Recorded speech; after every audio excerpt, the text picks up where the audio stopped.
Today's episode of the Bill Simmons Podcast is brought to you by SeatGeek. That is our presenting sponsor. That is the easiest way to shop for the best tickets thanks to their revolutionary grading system. I was using SeatGeek this weekend looking for Fenway Park tickets because my son is going back to Boston for his first Fenway Park game. My son loves baseball now. I don't know what the hell happened. Buy and sell tickets in just 2 taps on your phone. Everything fully guaranteed. Right now, my listeners get $10 off baseball tickets. The first time they use SeatGeek, use promo code BSMLB. Download the SeatGeek app today or go right to SeatGeek.com. Also brought to you by House of Carbs. That is our new food podcast hosted by Joe House. I somehow ended up on the third one too. We had David Chang on. He announced the location of his new LA restaurant that he's opening, and we talked diners with him, and then House talked more diners with Mike Lombardi, trying to figure out what the hell happened to the diner. It's a podcast for the hungry by the hungry. Check it out. And don't forget to check out Talk the Thrones. We're talking with Mallory Rubin at the end of this podcast because she's the host of Talk the Thrones, our Twitter show that comes on right after Game of Thrones ends. Hashtag Talk the Thrones. Big success this week. We were so happy with it. It's like if Inside the NBA with Barkley was actually 4 Game of Thrones people coming on right after Game of Thrones. This is it. People love this show. So check it out on Twitter. She's coming up a little bit later. But first, we taped a podcast earlier today from an undisclosed location in California with new Timberwolves guard/forward Jimmy Butler. That is coming up. Mallory at the end talking about Game of Thrones. But first, Pearl Jam.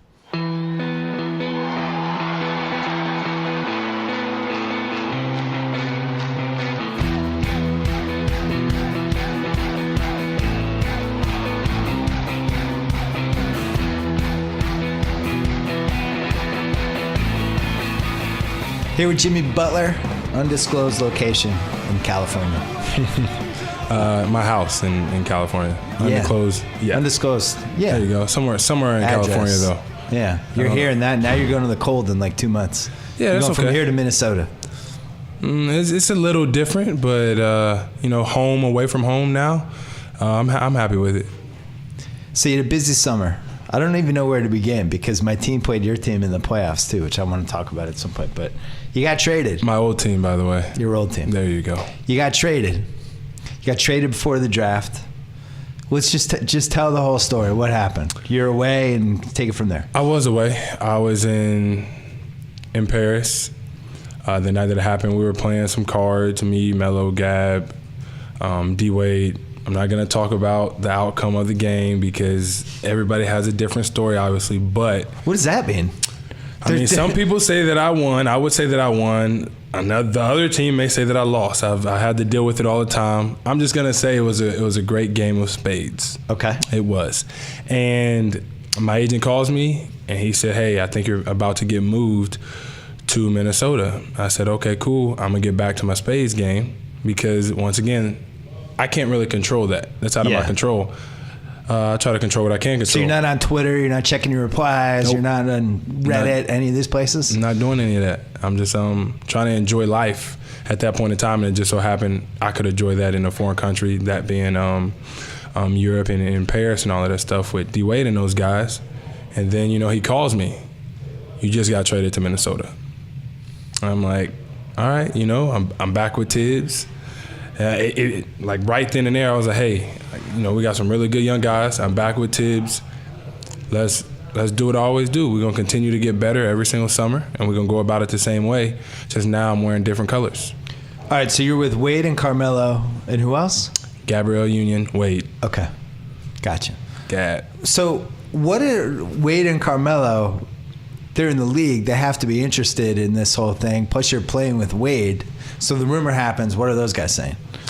Rumors are always rumors. So it's kind of like why I really listen to it. Because my name, it came up. I was going to Boston.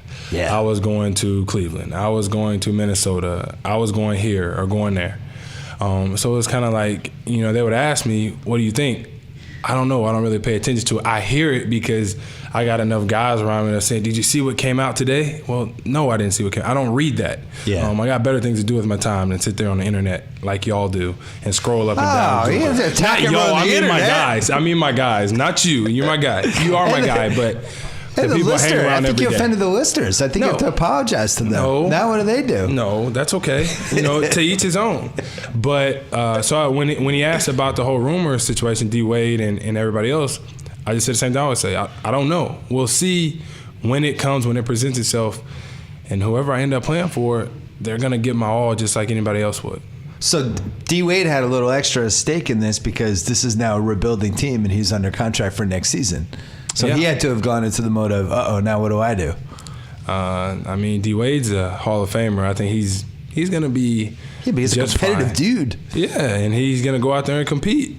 I mean, I'm not gonna say the outcome of his competition, but he's gonna go out there and so try he to help didn't throw a his team drink. win. He didn't knock over a chair or anything. No, he wasn't drinking. He was drinking water. That's what I mean, like a cranberry juice. Oh yeah, cranberry. No, water. He was drinking water. Stay hydrated. And then Carmelo's like, "Can I get traded? Am I next?" I was actually with Melo this morning working out. He's in a good place as well. Training hard is all get out. I don't know. I think this summer, I mean, obviously with me and Mel, the Olympic thing had strengthened our bond and, our brotherhood. And then we've been together a lot this summer. And unfortunately, I get to train with him a little bit, pick his brain, because obviously he had been traded before. He's been through this whole process. It was new to me. Yeah. It was shocking at first, but then it settled in. It was like, it's a business. You can't act like you didn't know eventually that this was going to happen. I may not have known that it was going to happen that day, but I mean, let's be honest. I knew I wasn't going to be there. So the playoffs end. You have an exit meeting? I have an exit meeting. And what happens in that? Who's in it? Well, at that one, it was Pax and Gar. And, you just talk about everybody's opinion on certain things, how you think you played, the well-being of the team, what we might need moving forward.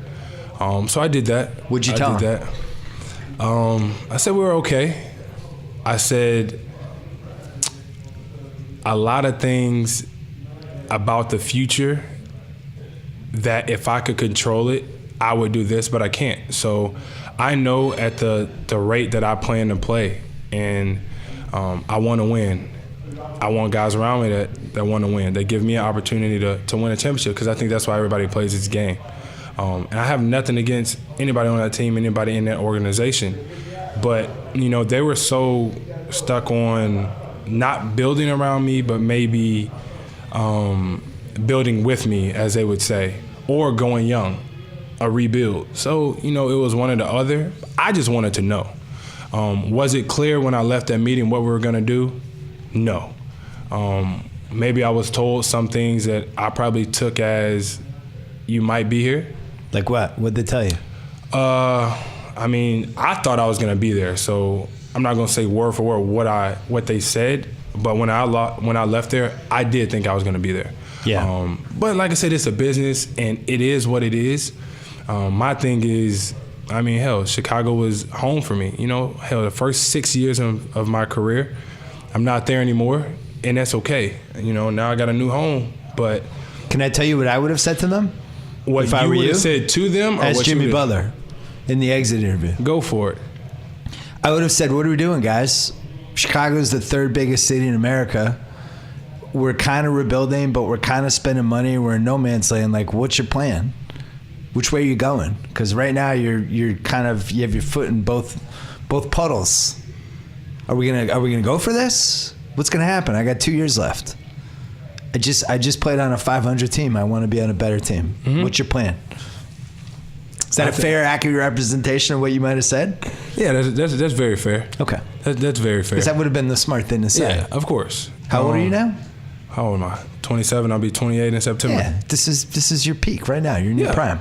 Yeah, mid to late 20s. And the way that you look at it is, I mean, what do you say back? Because I don't know if they really knew what they wanted to do until something was presented to them that was like, okay, yeah, we got to take this, we got to go that way. You're 500. You're not a bad team. You're not a good team. What are you gonna do? So I don't blame them for it. I mean, feel like the NBA right now, my friend Chris Ryan calls it tanking or titles. And if you're not doing one of those two things, what are you? Yeah, I don't know. Irrelevant? Is that the word? I think irrelevant's a good word. Right? Yeah. hell, I think everybody should want to win a championship. And maybe it won't be this year. Maybe it won't be next. But, you got to plan for the future, as people say, even though I don't really do that. Future ain't too promised for nobody. Well, you look at last year's team, though, it's like pretty sure Taj Gibson could have helped in that playoff series. Oh, yeah. They traded him for a bunch of guys who are no longer on the team. That's a good example of, like, no plan, and I'm not really sure what you're doing, but I know Taj Gibson could have played in the playoffs and banged some bodies and gotten some rebounds and made you better defensively. Yeah, but so when that happens, you got to be like, what are we doing? It's hard. It's hard because that's not in my job description. So I can't tell them what to do. I can give my output on certain things, but that's not in me to do that anymore. But now look, where's Taj now? Taj is with us over in Minnesota. You got a reunion, which is phenomenal. Yeah. Because we know what Taj brings to the table, and he's going to be great for us over there in Minnesota, and he's going to be a big part to what we're trying to do. So, the Bulls, like, did you feel like there was a plan? Did the players even think about that stuff? Like, because you guys had such a strange season last year. A lot of stuff trickled in the press. Mm-hmm. There were, like, weird meetings and players-only meetings and people griping at each other and Facebook posts. And the coach was in trouble the whole year, but he never got fired. And it just seemed like, just watching it from afar, having no opinion on anything, but having gone to a couple Bulls games last year, it seemed like an unhappy team. Is that a fair way to phrase it? Yeah. I mean, everybody wants to win. So it's so hard when you're up and down, up and down, up and down. You never know what to expect emotionally or physically from anybody. Let alone there was supposed tension between some players and some coaches and some players and other players. Well, hold on, though, because it seemed strange that Rondo wasn't playing more when they tried 6 other point guards. And then Rondo would come in, and then you guys could run the offense the way it was kind of meant to be run, and then it was a steady revolving door of point guards again. If I could tell you why or how, I would, but I don't control the substitutions. I don't control anybody's playing time. I can only know what I would want to happen, and I mean, for the most part, but I don't do that. So it's kind of like, at the same time, my opinion is heard, but it's at the same time it probably wasn't. But then you have Dwayne Wade, who's 35, who's a future Hall of Famer, who has 2 rings, who's rich, who's totally comfortable saying his speaking his mind on stuff. 3 rings. 1. Oh, he's got 3. I forgot about the 06 one. I'm sorry, D Wade. My apologies, D Wade. D, I got you. D, I got you. 06. Yeah, the Mavericks fans are mad now because they're still mad about 06. 3 rings. Wait, does he have to rein himself in with this whole thing? Because he signed up for a certain, playoffs, fringe championship kind of run, and then it's not happening. I mean, that's just the way it happens sometimes. You go into things thinking and want it to work the way that you pictured it, the way that you planned it, but it doesn't always work like that. You have injuries that come into effect. You have, people's playing time, obviously. The type of offense that we want to run is at the style that fits your players. So a lot of things come into effect that can alter what was in your head before you came into this. Right. I think that describes our season as a whole. But then all of a sudden you had 2 games in Boston where the team came together, and I'm shitting my pants as a Celtic fan. I went to the first game. That the situation with Isaiah's family obviously was terrible, and I think it unquestionably affected him and the team in game 1. But game 2, it really did feel like the Bulls had come together and something was happening. And then Rondo gets hurt and it's over. But something was happening, right? I wasn't imagining that. No, I think so. We lost the series. Boston beat us. But those first 2 games, we were playing extremely well. And, obviously took a hit with Rondo going down. But they just outplayed us. You can't – Rondo was a big part of it, but you can't blame it on that. You got to give them their props. They did what they were supposed to do on both ends of the floor. They were a really good team last year. I think they'll continue to be that this year. Yeah. Were you surprised that they traded Avery Bradley? Nothing surprises me in this league. Okay. Nothing. It doesn't. What was he surprised? If I was him, I would be surprised. But nothing surprises me. Zero. In this league, nothing surprises me. I expect the worst to happen all the time because when you look at it as a business. That's kind of sad. No, you look at it as a business, you got to do what you think is best for your business. Yeah. At that point in time, you got to do it. You don't have to do it. You don't know, but you should. There's a lot that's going on, and then you just hit the button and be like, yo, let's do it. So, we'll see. We'll see. Was it a good thing to do this upcoming season? I mean, you can say the same thing about me being traded.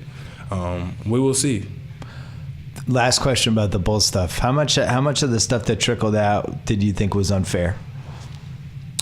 In what aspect of it when you say trickle out? The team not getting along, you and Wade versus everybody else. There was stuff about you weren't a great teammate that was never really seemed to be substantiated, but it did seem like after you got traded, it all comes to the light. Yeah, I was like, everybody always has something to say, as I've said time and time again. But it's, if you're winning, it doesn't matter. Nobody cares. It's all swept under the rug. Now, when you're losing, you're mediocre, you're irrelevant, in the middle of the pack. Somebody's got to take the blame. Yeah. I'm cool with that. But you're not a guy who's like going in the locker room, like whispering to beat reporters, like throwing guys under the bus. It seems like you just keep to yourself, right? Or I will say it like or you'll say it right to somebody's right face, yeah. Or I'll say it to you, yeah. As in the media, I will say it to you, right? Which has got me in trouble multiple times. But if you catch me in the heat of the moment when I'm mad, yeah, that's just me. What makes you mad as a teammate? What makes me mad as a teammate? Losing. I hate to lose. I hate to feel like. And this is just me feeling that way. I don't like to feel like at any point in time that it's okay to lose in anything. Yeah. That's like, if we're going out and we're going to compete every night, I'm with that. We just lost. We could have done things better. But when it's just like, when you're 500 and it's just like sometimes you go through the motions, I don't like that. I don't like that because you're not putting yourself in a good position. Yeah, it seems like you guys, it cratered. It was over in like late March, early April, and then all of a sudden you started winning again. Right. But when it cratered, it seemed like it was going to be an apocalypse. So what flipped?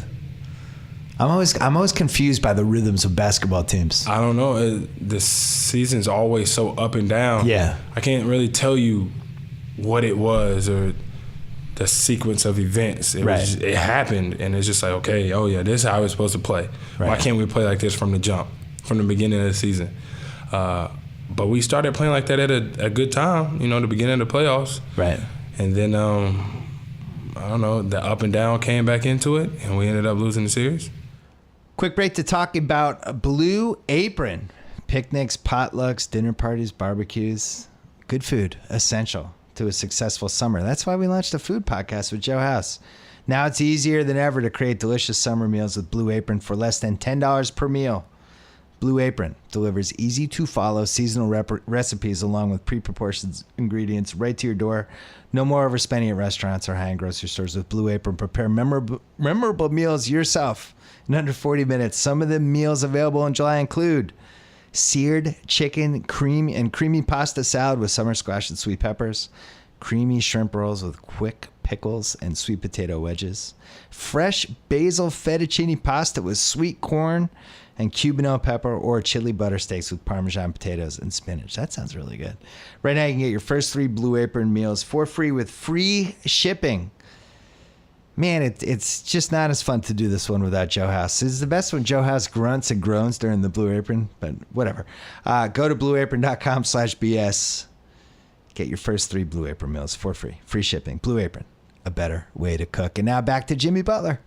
How much, once the season ended, it seems like everybody tampers with everybody now in the NBA because the players can just talk to each other.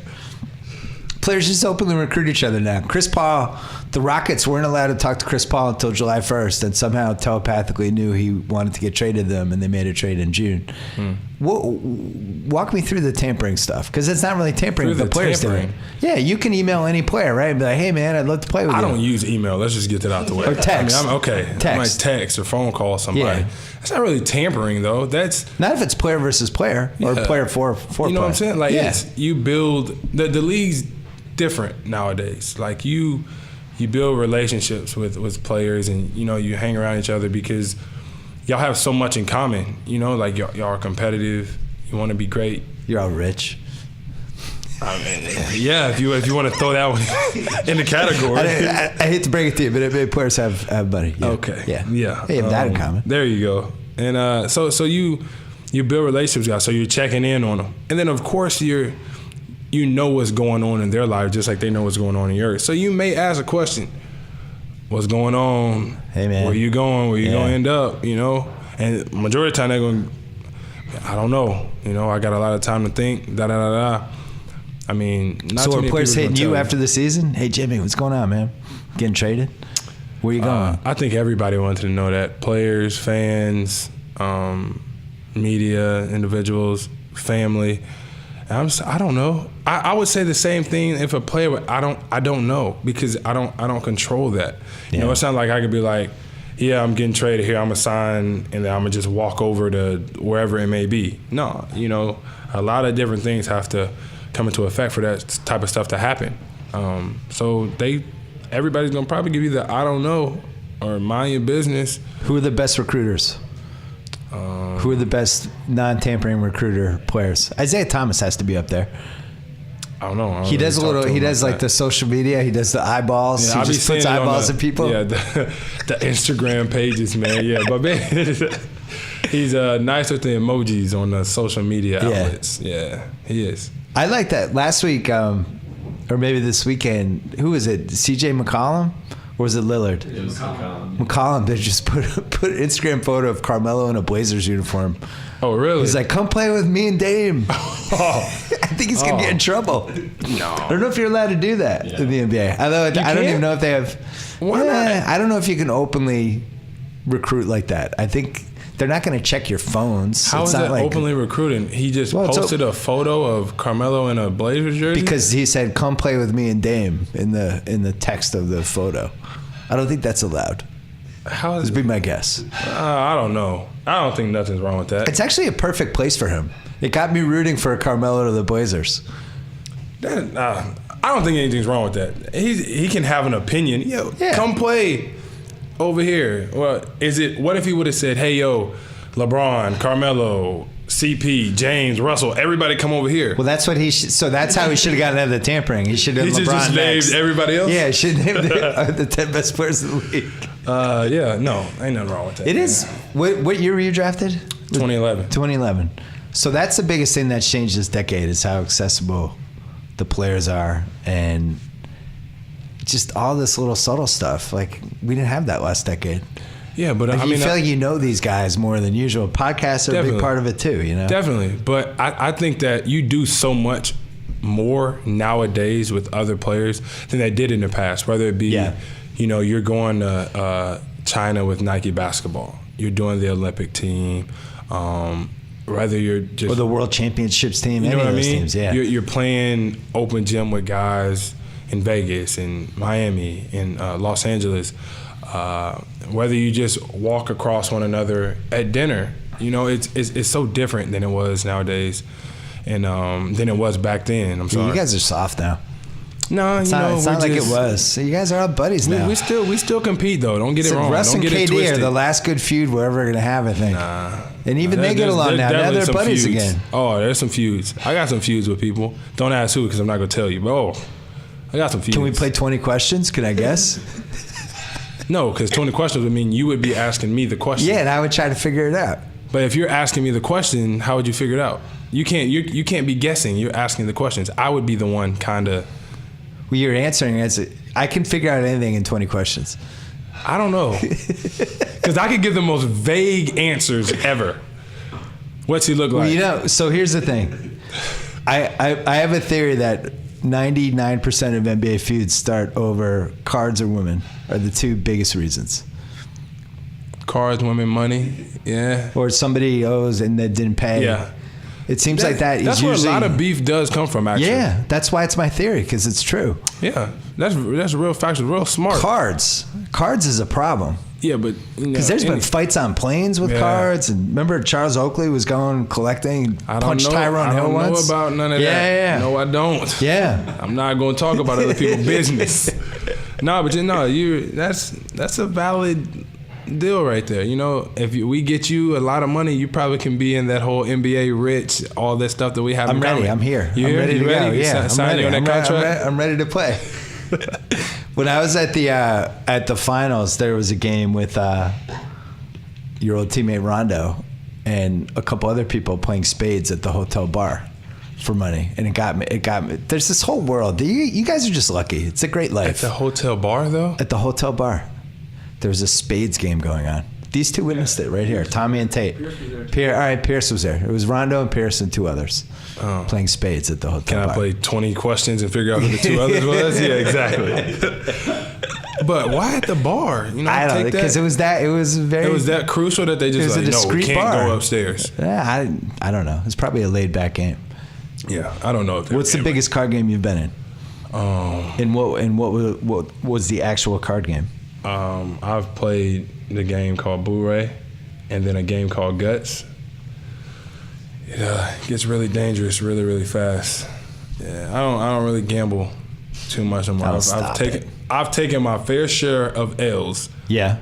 I don't want those problems anymore. Because sometimes you just got to be like, I can't win. Yeah. If Tobey Maguire's there, just get up and leave. Yeah. Like you can't win. Or if you have people there who's like, that guy finished 8th in the World Series of Poker, but he's here for a friendly game, like, get up, leave. He's there to take your money. Yeah, no. We just play some friendly dominoes. We'll play some friendly cards. Dominoes? How many people for dominoes? You can play heads up. You play 3. You can play 4. I'm the best. I'll tell you that. You're the best at dominoes? Am I? This sounds like it should be a Ringer Online series. I heard that I'm nice. That's what everyone says. I'm the best. Tommy's saying that. Tommy, who's not Mike, is saying he's heard that Jimmy's the best at dominoes. Yeah. How do you even get this reputation? How does Tommy find out that you're the best? Everybody. So they'd be like, hey, Jimmy's all right. So who are the other NBA dominoes players? I be smacking D Wade in dominoes. Uh-oh. I beat all my guys in dominoes. I think dominoes is I'll beat Carmelo. He wants no problems. But I think if you're down south, you play a lot of dominoes. Maybe up north you play cards. Yeah. Some dice games, some stuff like that. I don't know, jacks maybe. But down south is dominoes. That's what we do. I wrote in 2006, I was at the Houston All-Star game at the Four Seasons having lunch. I wrote a piece about this. MJ 06? 2006. That's the baggy clothes and Oh yeah. That was Houston. That was man. That was a crazy All-Star weekend. MJ was at the table next to us playing Blu-ray with some of his friends and turned into at the MJ that I grew up reading, and I wrote about it. He was trash talking, yelling, F-bombs. It was the best. And it left me thinking it would probably be frightening to play cards with MJ. It's Have you played cards with MJ? Why? It's a bad idea. It's a terrible idea. Yeah. How are you supposed to win? You can't. Yeah, no. And he'll just start breaking you down. Exactly. Because he doesn't care. I'm not playing with Mike. I like Mike. He's a Did he feel any Bulls kinship with you at all when you were in the Bulls? You were two guard of the Bulls, so was he? Nothing? That's tampering. What? Oh, yeah, because he's an owner. That's tampering. But nothing like, hey, man, I've been watching you. Good luck. I mean, yeah, Keep you it can going. say that. And I'm fortunate enough to be with his brand. You see all those sneakers right there. You know what I'm saying? And he's a phenomenal guy. Hell of a player. We all know that. But, yeah, I mean, he's like, hey, good luck this year. Same thing that he would say. Obviously, he wants to win like everybody else does. But MJ's that's a good dude. I'm sure everybody knows that. But does your generation, because, obviously my generation, I saw every relevant MJ moment that he had, but you're 27. You were 6 when he retired from the Bulls. You're just watching him through highlights and YouTube and word of mouth, basically. Do you still understand the impact that dude had? You have to. Even if you can sit there and watch some highlights over and over and over and it doesn't get old to you, you got to know that he impacted the game in a way that they're still talking about it nowadays. Yeah. Even if it's that long ago, and he still has all of these records that nobody has broken or that people are fighting to try and break. You did something special for the game of basketball. And then you look at the brand that he's built off the floor, right, and how special that is. That's here, that's overseas, that's everywhere. His brand, his name, his legacy. You want that as a basketball player. I want that as a basketball player. That's something the Wade, LeBron, Carmelo generation on down. Like, you go to like the MJ generation, they're just idolizing basketball players. But it seems like starting with the Wade generation, they're idolizing what the guy did on and off the court. Mm-hmm. And they're measuring themselves against people like Magic and MJ and all these. And now you see like, you know, LeBron's trying to build a giant media company. And Carmelo's doing all his stuff. It's different nowadays, though. You look at the way social media comes into effect, the way that there's phones and the internet at your fingertips at any point in time. That's important. That's a lot of brand building within itself. Yeah, they see you on the TV, but you know, a lot of these people really want to know is, who are you when I don't see you on TV? What are you doing? Yeah. Let me get a sneak peek at one of your workouts, or you hanging around your friends doing what you like. They didn't have that back then. If they had that back then in MJ's day, just imagine what could have happened to his brand then, or some of the other players that played while he was playing. Their brand could have been so much broader and bigger because it could reach so many people so fast like it does now. Like, or it could have been worse for MJ's brand. It could have. It's going to Atlantic City between playoff games. You never know. That stuff would have been bad. No, social media is a problem. I'm not going to sit here and say that it's not. You know, just the fact that you must be always wearing cell phones everywhere. Anytime you're at a club, people filming you, all that stuff. I don't really go to clubs like that. I'm in the house. This is my sanctuary right here. We here.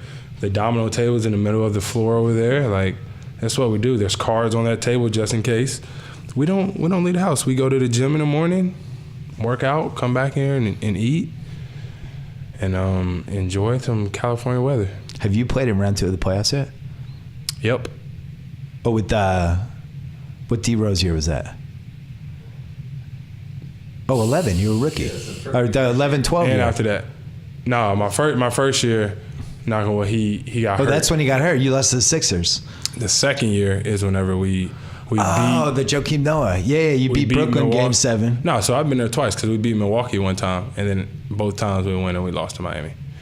What was the best team you've been on? No, we lost to Washington. The Cavs. The year that LeBron hit the buzzer beater. We did. We lost to the Cavs, and then we had lost. No, we lost to Washington first. We lost to the Cavs, and then the one time we had lost to Miami, I think. I don't know. That was so long ago. It was something like that.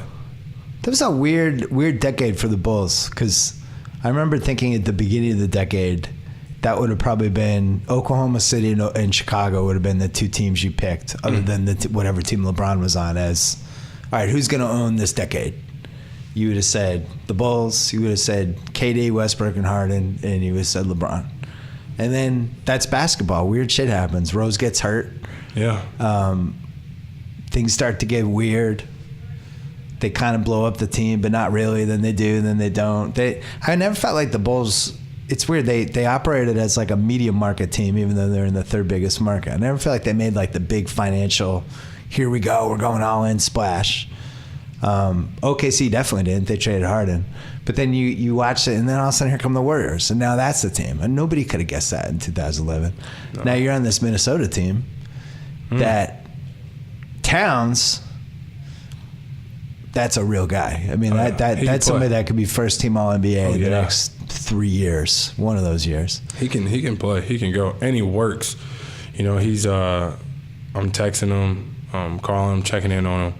What's going on? No, I'm headed to the gym. I'm leaving the gym. That's, you know, I like to hear that. Yeah. I know that you're getting it in. You want to be great. You want to win. You want to win a championship. You want to do what's right. For Minnesota, for that organization, I'm riding with that. I'm riding for that. He also got to go to KG graduate school summer camp for a year. KG just taught him stuff, yelled at him. Sounds work like ethic stuff. KG. It was great. Yeah, sounds like KG. That's really lucky, though. I mean, the Philly guys could use somebody like that. Look at what KG has done for the game. Look at his career, his legacy. Like, you learn from somebody like that. How'd you do it? You pick his brain, and you know, to the best of your ability, you try to reinvent that or model it, yourself after that, but then try to take it a step further, set that bar a little bit higher to where whenever you reach that, if you're not on the same level as KG, maybe you're a little bit better. Maybe you've done a little bit more. It's hard to do with somebody like KG. I think KG's coming back. I think he's going to be your teammate in 5 months. I remember you saying that. Yeah. I think he's like I told you, he's like a boxer. He's going to come back one more time. That dude's too competitive. What does he do all day? Never. He's got to be going crazy. Yeah, he competing in something, I can tell you that. Yelling, getting fired up about something. But I'll never say never. Could he still play? Probably so. I think he can. He can get up and down a little bit. Yeah, he can get up and down a little bit. Wiggins, you have the chance to have the biggest impact on, because he's one of those guys. Young, comes into the league basically when you're out of college. He's just on bad teams. You start to learn you have different coaches. You start to learn bad habits, but athletically ridiculously gifted. Yeah. Defensively was below average last year. Like all the metrics said that he just wasn't good defensively, and that's something that he's got to get better. Now you have him, you got Taj Gibson, you got Towns. I mean, all of a sudden has the makings of a decent defensive team. Yeah, I think that it's different. He has all the tools to be a terrific defender, by the way. But it's different whenever somebody's just telling you something all the time and then somebody's showing you. Like, this is what, when you play both sides of the floor can get you. Yeah. He is extremely talented on the offensive end. And I think that he's going to be just that talented on the defensive end as well. As long as you lock into it and, I think he has that will and he wants to be great, so he's going to want to do it. And I'm excited to get with him just because I know how passionate he is about the game and his drive and his work ethic and how he wants to win. When you have that as a young guy, you have it. You can't really teach that. You just have it. And don't take like $3 million from him in dominoes and like ruin his confidence. No, I wouldn't do that to him. Don't take money from him. I would tell him, don't play me in dominoes. Don't play me in dominoes. Don't set yourself up. Life lesson number 1: stay away from any dominoes game that I'm in. If I'm around, just be like, you know what? I'm gonna leave the table. He's here, and he's not playing. But nah. You must have defended him a few times the last couple of years, right? Yeah, he's a tough cover on offense. Yeah, he can. He's athletic. Gets to the free throw line. He can shoot. A little bit of a heat check guy. You're supposed to be. Yeah. If you make shots, I want you to heat check. Yeah. He can do that, man. He can do it all on the offensive end. So I'm excited to be able to go alongside him. What about Jeff Teague? I got to play with slash and kick. I got to play with his little brother at one point in time, and he can shoot it. He's tremendous in the pick and roll, getting out in the open floor. I'm telling you, we're gonna be just fine. His little brother was one of the 75 point guards you played with in Chicago, I think. How many was it? Like 6 a year? I can't even remember. Chicago had affection for point guards. Man. Oh, point guard's available. Let's trade for him. Ooh, that guy. Always wanted him. Well, now they have Chris Dunn. We'll see how that goes. He's going to love it over there. Chris Dunn. Do you look at a trade, so they get Chris Dunn, Zach LaVine, and the 7th pick. Do you hear a trade like that? Do you feel like, oh, that's enough for me, or they should have gotten more? Like, do you get competitive about it? No. Because I think there's much more that goes into what you get and what you give up. That's not my job. Like, I don't know all the salary cap, and you got to move all the room and da-da-da-da-da. No, I'm good. I don't really care about any of that. I just want to go out there and I just want to hoop. So, but deep down, you hope Markkanen's a stiff, because that'd be more fun, right? No, I want the kid to be great. Be great. I'm just kidding. Be great. Yeah, well, he's got. I'll tell you this: he's got pressure on him, because he's the guy they traded Jimmy Butler for. So he's coming in as a rookie. That kid has zero pressure on him. And then Dennis Smith and Monk and Mitchell they get drafted after him. No. That kid has pressure on him. I'm telling you. No, he don't got no pressure. No, I feel bad. He's in a bad spot. The kid just needs to go out there and play basketball, have fun. Don't worry about nothing. He'll be. What happens when you go back to Chicago? Oh, I'm gonna try for a game. I'm gonna try to go for. I don't know. I'm just try to score like 5 points in my first game back. That's all I need. Is the crowd? What's the crowd reaction? I don't know. I mean, you played your ass off for them. Oh, definitely. I think I'll get some love. You're not gonna cry when they show the video. No, I'm not. What does everybody say? I'm gonna cry. I'm not gonna cry. Pierce cried. It's like 50% of the time people cry. No, I'm not crying. You get choked up. It's like your whole life. I'm They show try on not the to video look screen. up at the board to tell you the truth. You'll look up. I'm Everybody's going to looking. glimpse up every once in a while. You're going to have to look up. I don't want to watch my own highlight video. Nobody does that. No, they'll wait till like a second quarter timeout, and then they'll do this little 2-minute video. I don't know. Maybe was it acrimonious when you left, or is First of all, don't use SAT words. 'Cause Acrimonious. I don't know what the hell that means. acrimonious? Was there bad blood after you left with the owners or any of that stuff? No. Reinsdorf call you? Yes. What did he say? He thanked me and said a lot of great things and said that they picked their direction. And I was like, I respect you for calling me. He was amazing. The ownership was phenomenal when I was there. Except for the part that they wouldn't go over the luxury tax. Yeah, they it's could have done that. It's none of my business. But as in like great people, and was always doing everything in the community, which means so much to me. They were the ones, and they always put everybody in a position to be successful when it came to in that community and just being really great people and wanting it to be a family-like atmosphere. The Reinsdorf were phenomenal. What are you gonna miss the most about Chicago? Give me a top 3 list. Top 3. What about restaurant are you gonna Chicago? miss the most? Man. Well, to tell you the truth, they just opened a Katana in Chicago. Well, it's opening soon. Okay. So that's gonna be great. I don't know if I'll eat there whenever I go back. Headline: Jimmy Butler's gonna miss the sushi in Chicago. Yeah, Katana's legit. What else am I gonna miss? I think all the country concerts do come to Minnesota as well. So I'll get to do that as well. I tell you what I won't miss. I get to move out a little bit into the burbs to where I don't have to hit all of that traffic. Oh yeah, the traffic's my terrible. house is gonna be a nice size out there for a lot less money. Yeah, I'm happy about that. I'm looking forward to it. All the Chicago, I mean, that's like one of the nicest cities of people. Yeah. Oh yeah, really, really nice people. Really nice. They must be. They come up to you, but friendly, and then they get out. Yeah, Take a couple selfies, maybe. They're really friendly, but then again, it's normally cold when I'm there, so I'm never really just outside. Right, like true. that. Yeah, so True. if somebody walks up to summers. me in my house and tries to take a selfie, I think we have a bigger problem than just a selfie. What did Thibs say about Minnesota as a city? That it was great. Other That than get a heavier jacket.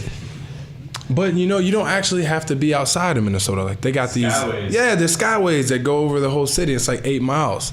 So I don't know if I'm going to utilize that. I should just have to get in my car, go into the practice facility, go work out, pull back into my garage later on. Are you familiar with the Timberwolves' history?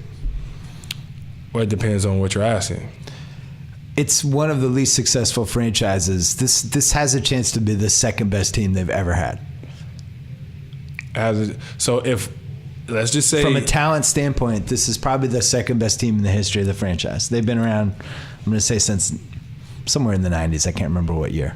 Okay, and if let's just say that we do end up winning a championship, where does that put us then?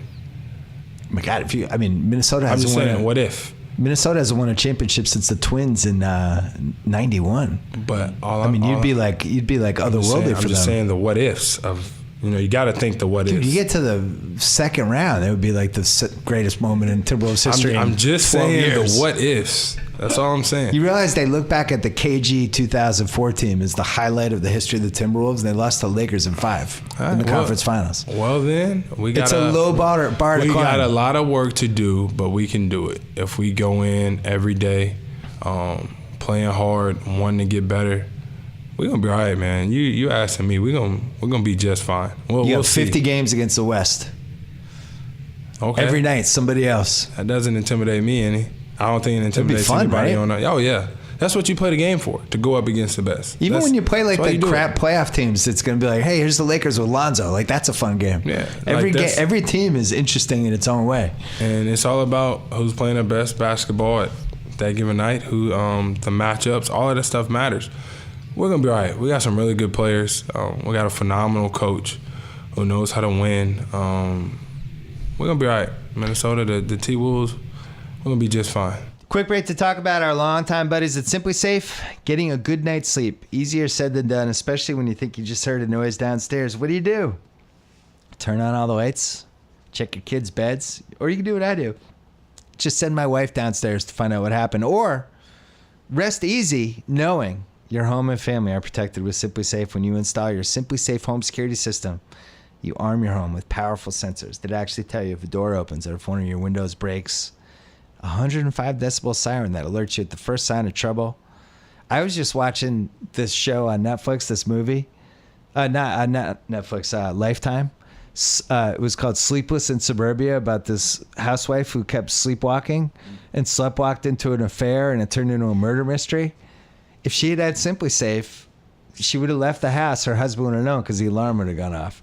Anyway, don't spend another night second-guessing your home safety. Get Simply Safe. Get some rest. No long-term contracts, around-the-clock monitoring, just $14.99 a month. Go to simplysafebs.com. Get a special 10% discount when you order today. Simply Safe with 2 I's.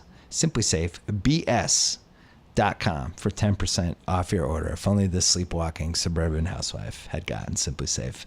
Back to our friend Jimmy Butler. Did you, when Thibs left Chicago, did you feel like you guys would be reunited? Did you think deep in your heart it was going to happen? I didn't. Because you were kind of the same, cut from the same cloth, right? Yeah, definitely. But I think the first year out, he didn't coach anybody for a year. So I'm thinking like, yo, what's going on? But now that we're back together, I'm happy with it. You know, he knows what he's doing for me every day. Can you do a Thibs impersonation? No, I cannot. That's not. Ice. That's my guy. And you know, you better ice when he's doing just that.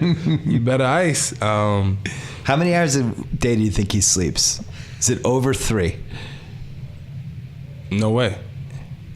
Yeah, it might be right at 3, but he's just always studying the game in ways that he can improve as a coach on the floor with his players.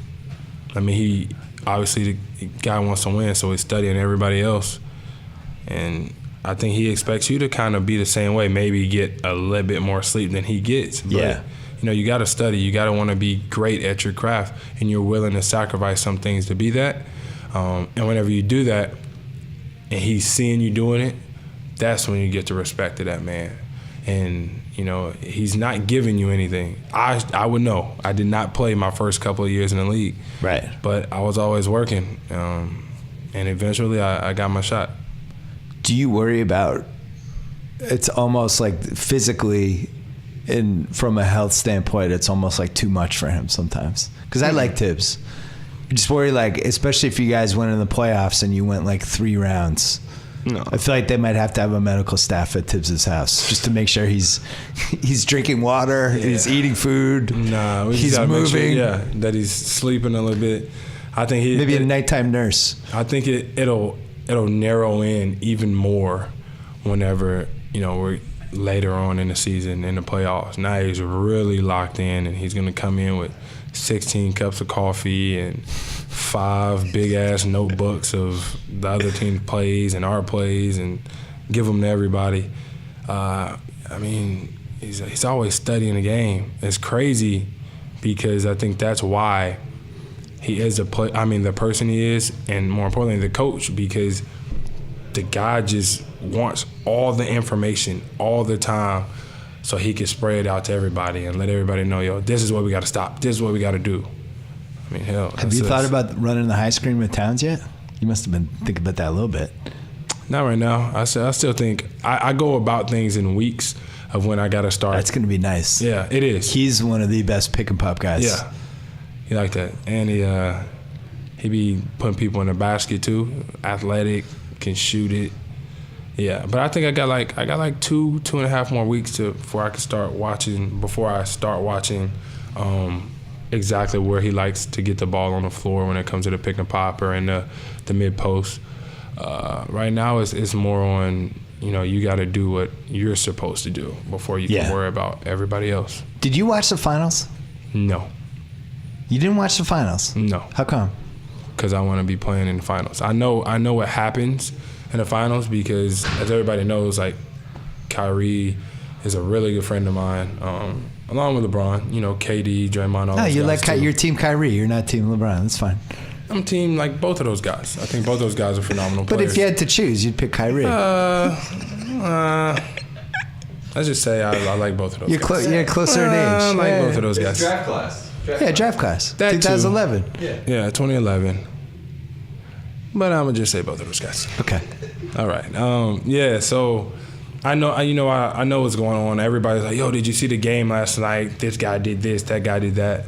Man, they won by 4 points, the final score. So I basically watch the game because everybody tells me what happens all the time. But like seriously, like you can ask anybody around the house, like you really don't turn on the TV at all in my house because we don't watch TV. Like go do something productive. And if you are gonna turn on TV, do not turn on basketball because I do basketball all the time. Yeah.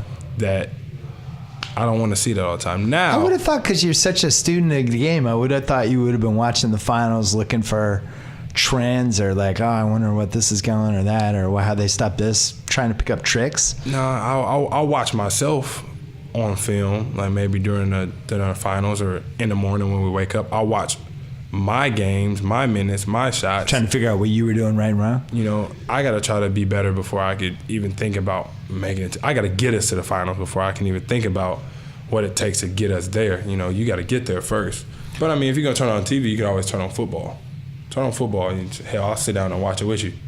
I will say, I've said this on the pod before, so I apologize for regurgitating my own opinions, but I thought the level of basketball in that finals was about as high as it gets because there's so many good offensive players. Oh, yeah. Kyrie, KD, Curry, and LeBron were all like peak of their powers offensively, just and then killing it. You look at the matchups, you know what I mean? Yeah.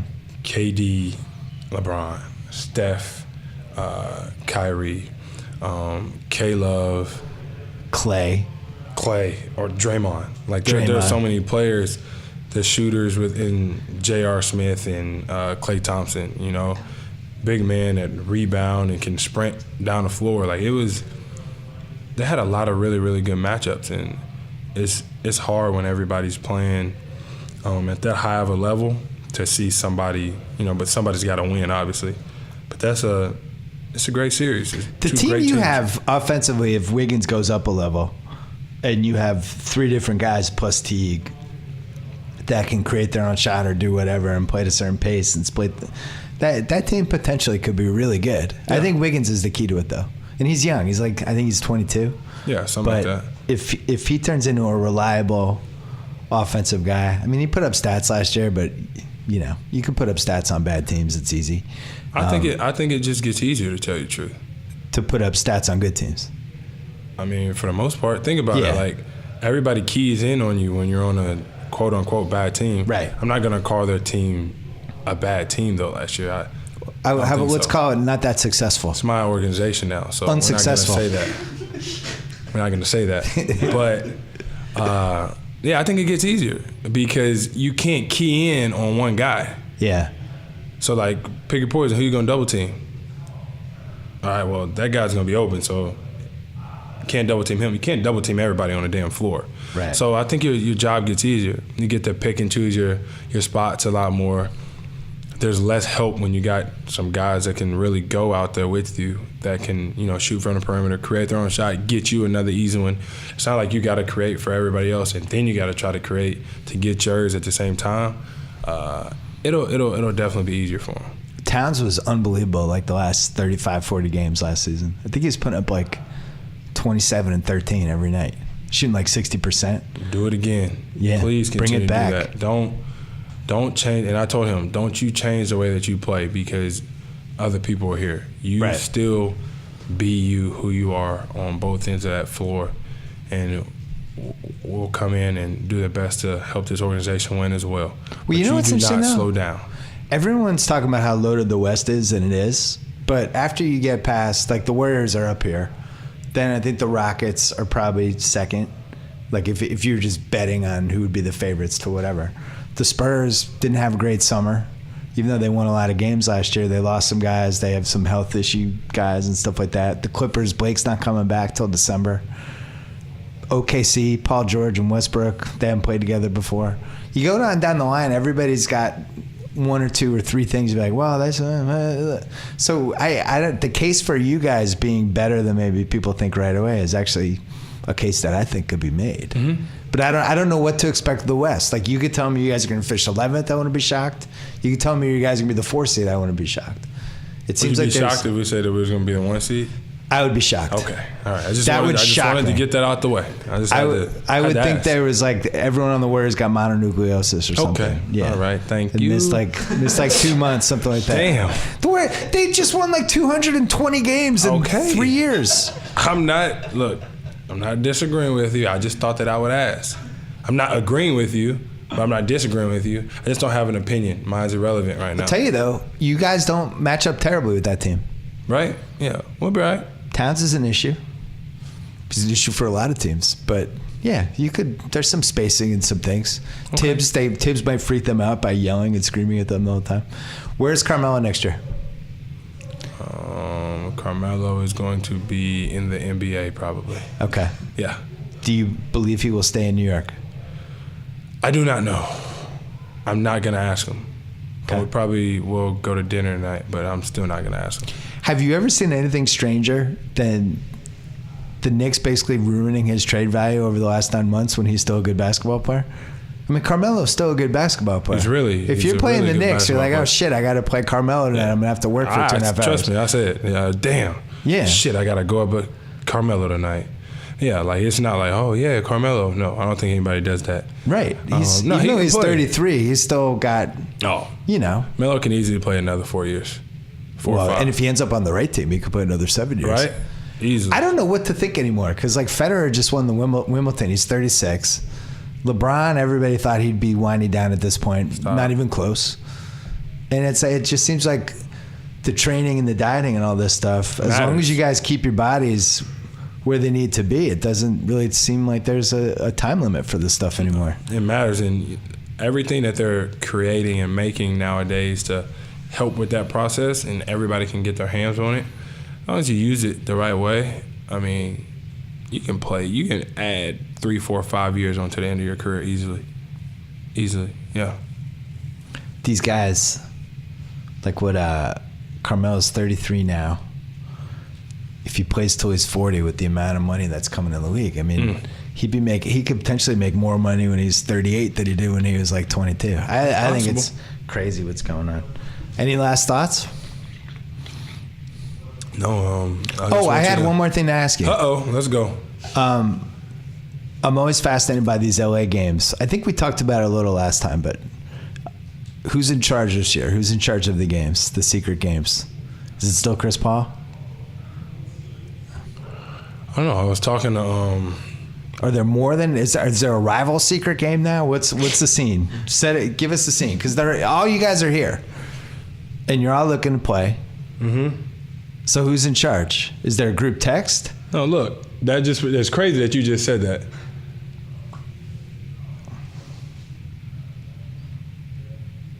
Okay. Yeah. So. Is that today? No, it's tomorrow. Okay. It's tomorrow. So yes, that's we have a little chat that we're in. That is like. Can I say who that was from? No, you cannot. No, it wasn't Chris Paul though. It was not. Okay, so there's a new generation. There's a new game. I shouldn't have showed you that because we just got through talking about the individual earlier. So you already think something. Yeah, no. It's just, you try to get guys that talk to one another and that you can get all in the gym at one time to play some pickup. That's all. How do you figure out what the teams are? You try to match people up by position accordingly. So who do you get matched up against the most in these games? I haven't played one this summer, but Carmelo, they'd be like, all right, Jimmy, you and Carmelo, you guys go, you go here, you go here. Something like that. Who you else? Gotta try to even it up. Maybe me and DeMar. He's out here. Oh, DeMar. DeMar's going to be a pain in the ass because anytime he drives in, he could call a foul. Or he could just jump up and dunk on anybody. Yeah. Yeah, exactly. You can't guard him. Who calls the cheapest fouls, DeMar? No, nobody. We don't really call fouls. It's like you play through it. But if you get fouled, come on, man. Like they're gonna give you the ball. You know that you just fouled them. But like majority of the time, it's not no real foul calls. I feel like playing with Kobe back when he played, every time he missed, he probably called the foul 2 seconds later. You got my elbow. Foul. Got it. If he missed. Stays here. If he missed. Stays here. He could give you, as we see, 81, 60, Right. 57, all of that. Who's the number one stays here guy? Nobody does that. This isn't street ball. This isn't street ball. Like, if you get fouled, somebody going to give you the ball. But normally, like, the defense is going to call a foul. Has there ever been a yelling match? No. Anything? No bad blood? Nothing? Oh, yeah, of course. You're competing. Yeah. You're competing. Guy, like, anybody had to be separated?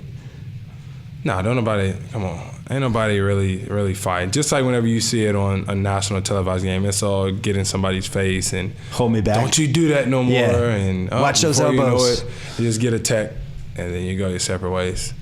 Is it spread the floor? Like what kind of style is the offense? What's going on? Your turn, my turn. It's not organized. I know. That's why I'm asking. Basketball. But you guys are all like the best at what you do. So what happens? It's just basketball. Sometimes you're moving and cutting. Sometimes there's a pick and roll. There's transition. There's all of this stuff. So Kyrie's just pulling up and shooting. Everybody's getting mad at him. Why not? No. Nobody's going to get mad at you for pulling up and shooting. You're one of the best players in the world. You probably are if you're playing on that court with everybody else. Nobody's going to be mad. Could two normal people play in these games? I mean, yeah. Like, let's say somebody who played for a year in college, Div 3. You could play in the game. No, not anymore. I retired. In that game, you didn't see my retirement announcement? I did not. 3 years ago, I could have been a stretch 4. I don't think so. I'm just going to go I could out have been on the Zipser. I would have been in the corner with my hand up. Okay, that's or Jonas Jerebko. Oh man, yeah. Okay, you're just throwing these guys out here like sure. That would have been my role model. Yeah, I would have been like this. I'm open. Don't leave me. You just got to play a role, 22. man. Be a star in your role. That's it. What number would you wear?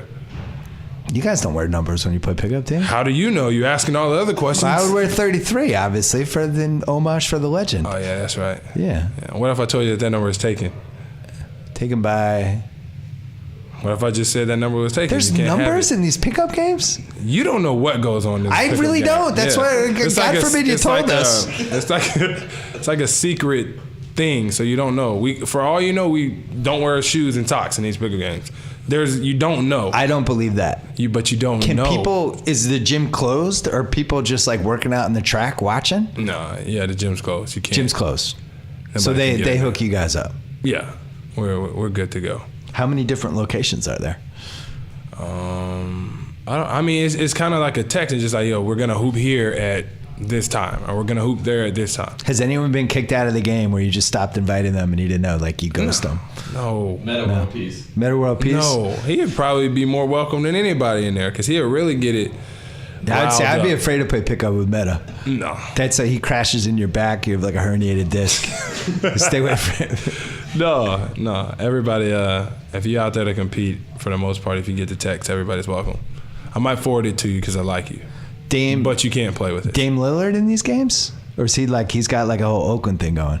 Not that I know of, only because I don't know if he's out here. You got to kind of be out here in L.A. You know what I mean? We're not going to send you a text in New York and be like, hey, pick up at 3.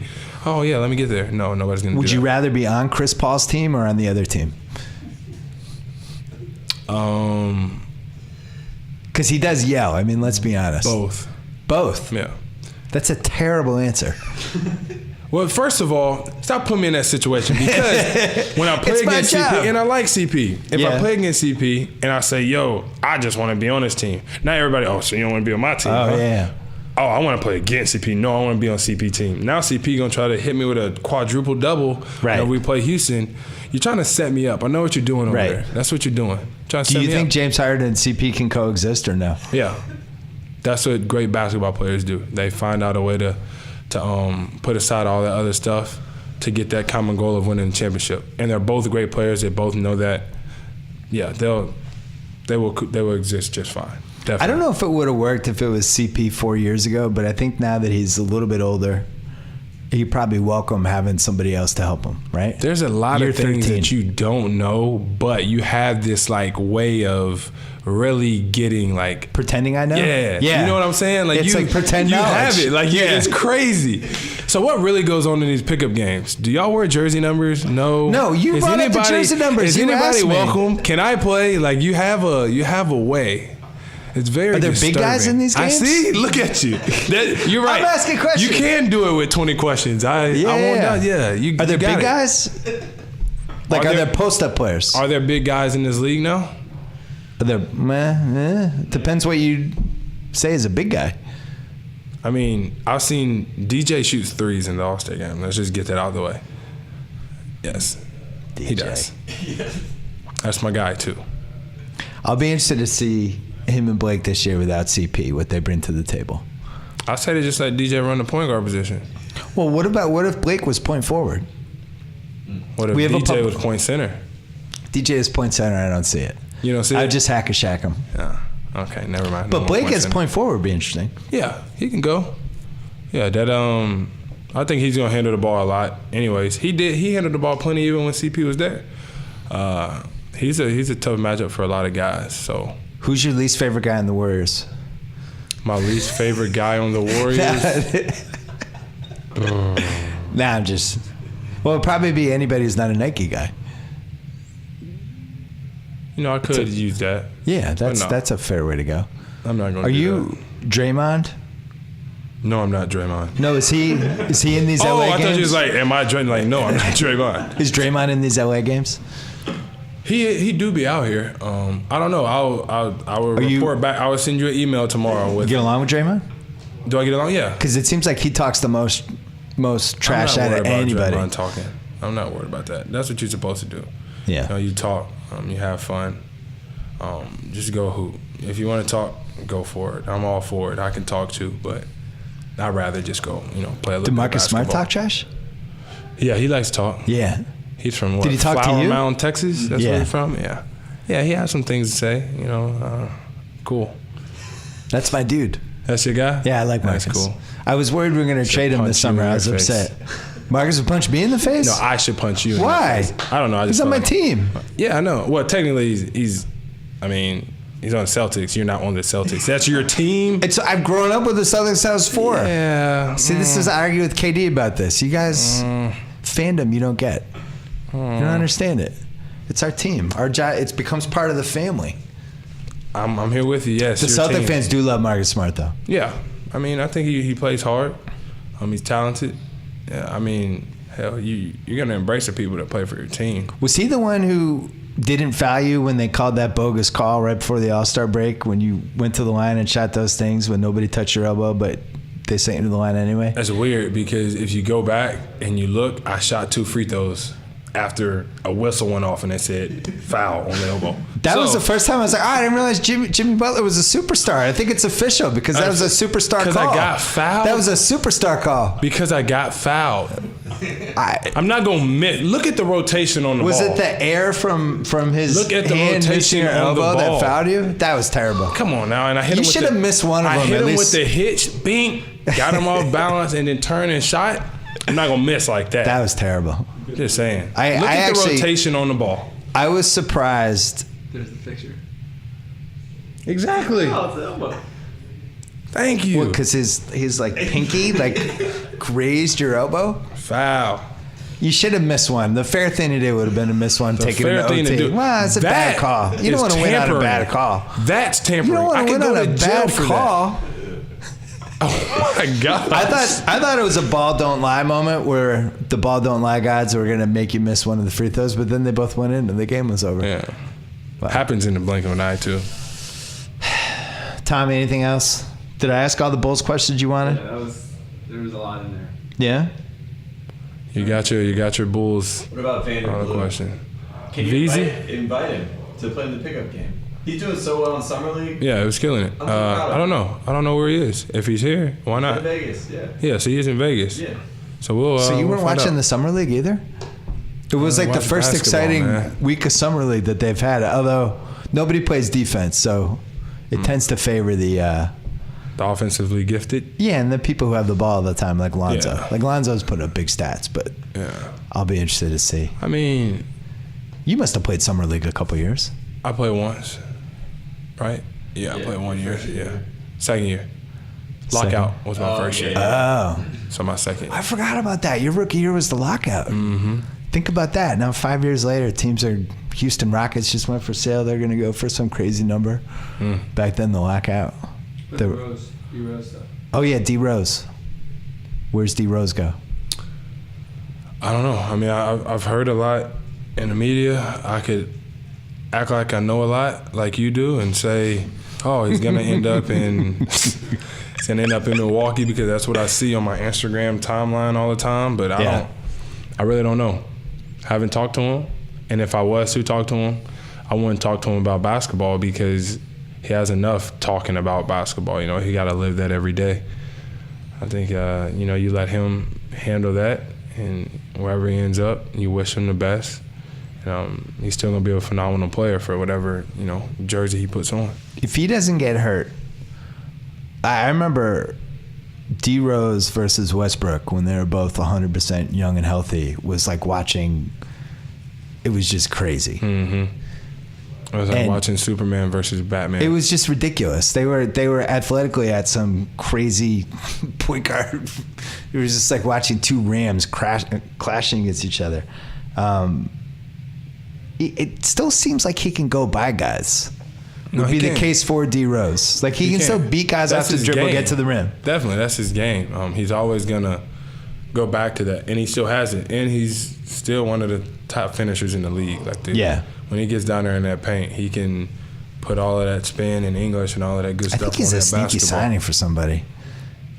Bring him like he runs your second team offense. Go for it. Let us know. You act like I'm all knowing. I can't even find out who's in your pickup game. So where do you think he's going? My fear would be the Clippers, which would be bad, I think, for everybody. I think Milwaukee is a good idea. I actually think that he would really thrive there potentially. They don't have anybody like him. They have guards that can play off the ball. Pretty much everybody can. They have kind of a malleable roster, so when he comes in, they could kind of spread out for him and do stuff. That would be my preference, and it's near Chicago. There you go. Other than that, I would like to see him on a team like I don't know, some team where he could just get the ball and do stuff And just go. Atlanta would be good. Yeah. Do they have Schroeder and that's it, right? Yeah, but yeah. I mean, he's only like, what is he? 28. 28? Mm-hmm. He's your age, right? You guys saying? Mm-hmm. Yeah. I don't think that's over yet. I just thought that team was so messed up last year, trying to run the triangle and Carmelo and like none of the pieces fit. Just that never made sense to me. All right, so when you go to Minnesota? September something.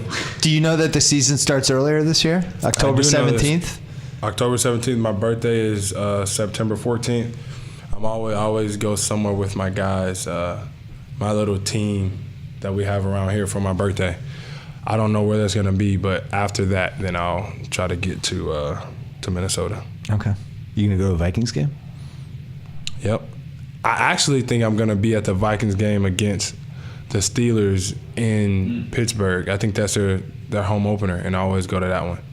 I go to the Broncos and the Steelers home opener. I think they have the Super Bowl this year, right? Yep, they do.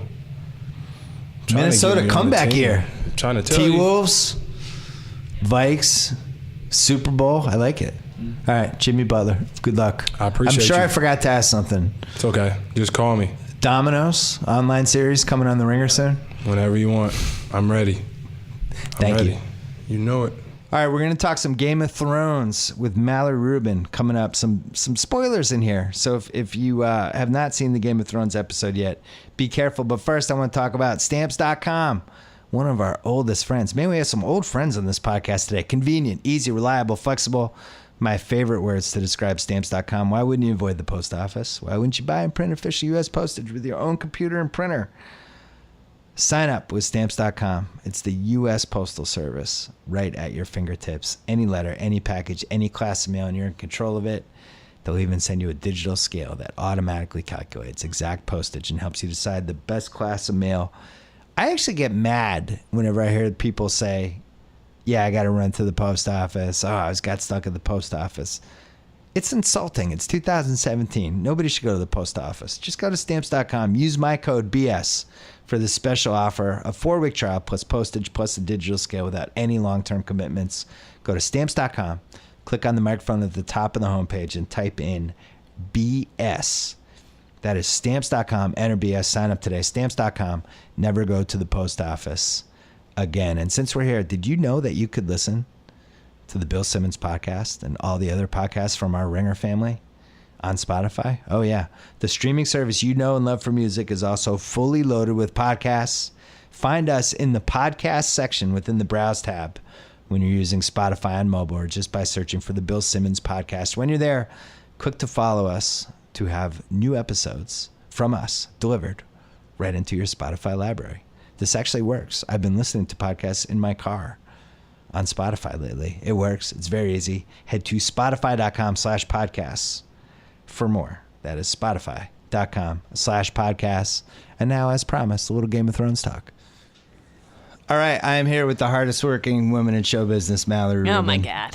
Co-host of Talk the Thrones, co-host of Binge Mode Game of Thrones, the mother of all dragons. And in her spare time, one of our most valuable Ringer Inner Circle people and an OG from way back in the Grantland days. It's great to be here with my liege lord, Bill Simmons, protector of our realm. I didn't even tell you we were doing this. No. I just called you in my office, turned the mic on. Goodness. Thrones. Yes. Love Game of Episode Thrones. 1. Yep. Dragonstone. You didn't cry? I did. I got a little emotional. Which part? The end of the cold open with Arya, it just was like, oh shit, we're back. This is happening. We're here again. Happiness. It was a happy cry. It was a confusing mix of emotions because I don't actually like what she is doing as a character. I'm very concerned about her moral integrity and like, is there a path to a redemption for her? Does it matter? So that was concerning, but also it's like, oh shit, she just took out all the Freys. We hate them. They're gone now. That's right. Awesome. And then also cold opens on the show are so exceedingly rare. It was just such a thrilling way to dive right back in. It was just overwhelming. And then I got a little emotional. And then at the end, Jorah, I love Jorah. And then in the scenes, this like tiny 20-second preview for next week, that's my girl, Nymeria, Arya's wolf, coming back. That's like in the top 3 things I need to have happen in this show the rest of the way. That specific wolf coming back, or? Bill, I love an animal. I know. I love an animal. And Arya had to say goodbye to Nymeria so early on in the story. And as the direwolves, who I love the direwolves, I can't stand when people are like, they're just sidekicks. They're just distractions. It's like, no. The love of a good animal is an important part of a person's life. And also in fantasy literature, they're protectors. They're not just companions. When Bran lost Summer, everyone talks about the door and they talk about Hodor. And I'm like, that's the Summer episode, motherfucker. Yeah. That was a big deal to me. And so Ghost remains. And I just hope that Ghost is going to be okay and that Jon will have Ghost in his life as he ranges north and takes on the Night King. And I worry a lot. And so the idea of Nymeria being back in Arya's life, and one of the things you have to understand is in the books, whispers, rumors of a she-wolf roaming in the Riverlands, and they still sort of share this mental connection, the Stark children, warging ability, skin changing, green seeing, it's there for Arya. We haven't really gotten that in the show, and I'm very excited to go there as she just sort of devolves deeper into the darkness. The presence, the love of a good animal, bringing her back to her roots, to her family. As it so often happens with humans. Exactly. Did I ever tell you I dated a shapeshifter in college? No, I actually gonna need a lot more information. Your reaction would be gonna need a lot more information. Is this like Tormund saying he fucked a bear? No. No. Just like a really hairy woman with long nails, or what are we talking about? Arya is my favorite Game of Thrones character. Why? Because I feel like it's like how LeBron came into the NBA in 2003 and then added stuff to his game, and we watched the maturation of this young pup becoming a superstar. I feel like I was there for her the entire time. So you don't think that she's gone too far, that she is just now at the point where once you sort of fully understood the intention. I'm half Italian. That was revenge. I fully support it. When you're seeking vengeance Yeah. because you want to avenge something you lost, a loved one, Yeah. crimes against your family, that motivation is pretty pure and pretty unimpeachable. But when you're just flat out murdering a room full of people and you seem to take basically pleasure from nothing else in life, I guess she smiled when she sat down next to Ed and had a bite of the rabbit, humanizing moment. But it just feels to me like she's going a little too far down the path beyond redemption. I worry. I love Arya. Arya's one of my 3 or 4 favorite characters, so I don't want that. I think that's what I'm responding to, is that the fear that maybe they're taking her a little too far in that direction. I wanted to have you on because, as you know, I am an idiot Game of Thrones fan. Yes. I've seen every episode, but don't understand half of what's going on and spend most of the time going, hey, that guy. Well, you did once. Oh, that guy. You did once ask what year Game of Thrones takes place in. I did. That wasn't a great start. Was there an answer? If you had to guess, what year is it? You think it's in the future, maybe? No, it's Bill. It's not our world. I got bad news. It's a different It's universe. not our world. Yeah. Is Sorry it- to say. Is it past or future? I just see things compared to my own world. I respect it. We all So- need to contextualize in some way. So here are my takeaways just from somebody who Takeaways from the premiere. yeah, Okay. I think there's 3 types of people. You and Jason, co-host of Binge Mode, are the highest possible level. Like every single thing that happens, you can put it into some sort of, centuries long context. Right. Kind of how if something happens in the NBA, I could be like, oh, that reminds me of the time in 1982 when blank, blank, blank. Then there's the Chris and Andy level, super versed, totally into it, but not comparing it to the books and all this stuff. Right. And then there's people actually there's probably 2 more levels because I feel like my wife's a level higher than me too. And then there's me at the It's bottom. a spectrum. I love the show. I don't think about it until it comes back. Oh my God. I had to watch the last episode to remember half of the things that happened. That's a great episode, though. It was your number one Winds when of you Winter ranked is the incredible. Game of Thrones. Yeah, I think it's not only the best episode of Game of Thrones. I think it's one of the best episodes of television. Period. It's incredible. It's almost flawless. There's no wasted time in that episode. It's perfect. And they even changed there's a little different music in it too, right? Oh yeah, the Light of the Seven. Yeah. Beautiful score. The way it's edited, the sound, the direction, it's incredible. It So really is there room in this whole Game of Thrones world for people like me?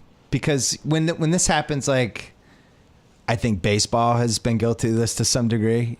You're either all in or we don't want you. You're a loser. Right. Hockey is probably the worst of all the sports. I think soccer is really bad. The cult of the status quo, I like to call it. Right. It's we're at this level.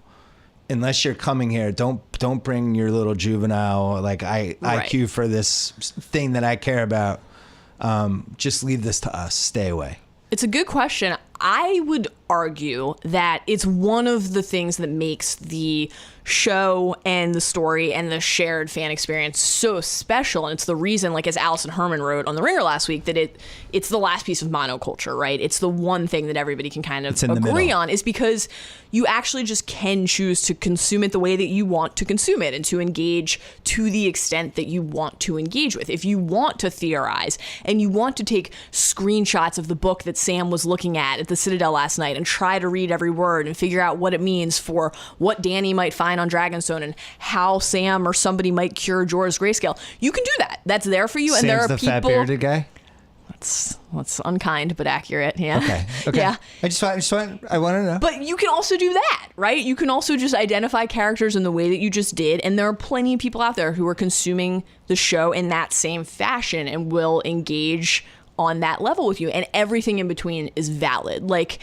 I don't think that it should be a cased system of fandom. It's if you choose to only interact with the people who are consuming it the same way as you, that's fine. But part of what makes it cool is that you can basically throw anything out into the world and there's someone there to receive it, however specific or general it is. That so many people care about the story in some way or to some degree, and that's very special and rare.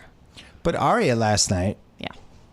she killed that guy, or she pretended to be that guy. Yeah, well, she killed him in the finale. She killed him in She Winds of killed the guy Winter. in the finale, but then pretended to be him to kill wore his everybody face. else. Faceless man. I mean, in fairness to her, the guy did orchestrate the Red Wedding. Am I correct? Well, he executed it. Executed the Tywin orchestrated it. Well, he Tywin was executed really, it. the was there, he mastermind. enjoyed it, he Yeah, took- Roose Bolton, Walder took Frey. pleasure in it. Absolutely. He ultimately issued guest rights.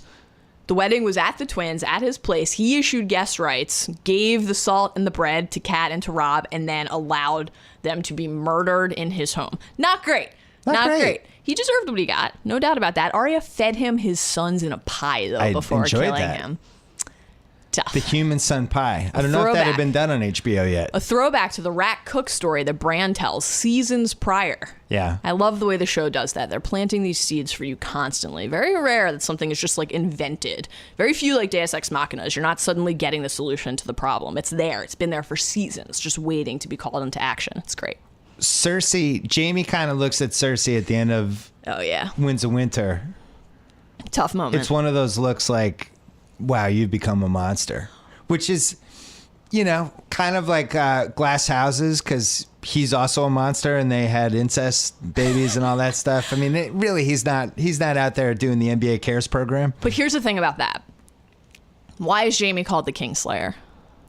Because he stabbed the Mad King in the back to prevent the Mad King, who was sitting there shouting, burn them all, from using his wildfire stores to burn down the city. Jaime sacrificed his reputation and basically by extension his life, because once you're known throughout the realm, you as a member of the King's Guard, a knight, someone who's bound in theory by your oath and your word and honor, once you've sullied that by killing the king that you were sworn to protect, that's kind of it for you, right? And we see how people perceive him. That's why the moment in season 3 in the bathtub between Jaime and Brienne is so powerful and special. It's kind of the first time that someone has allowed him to say, this is why I did this. I was saving everyone. And so he rides up and sees the thing that he sacrificed his reputation to prevent has occurred while he was away. And not only has it occurred, it's the one person he loves in the world who chose to do that. What a devastating feeling. And of course, his son jumped out of a window.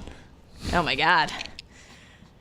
That's a tough one. Yeah, it's a tough one. That's really tough. Probably defamatory in some way. Yeah, what's the sports equivalent of finding out that there's a wildfire cache beneath a sept and blowing everybody up? That's tough. That was pretty ingenious for, this is set in the 1300s, right? I mean, for them to think about that way chemically, 1400s?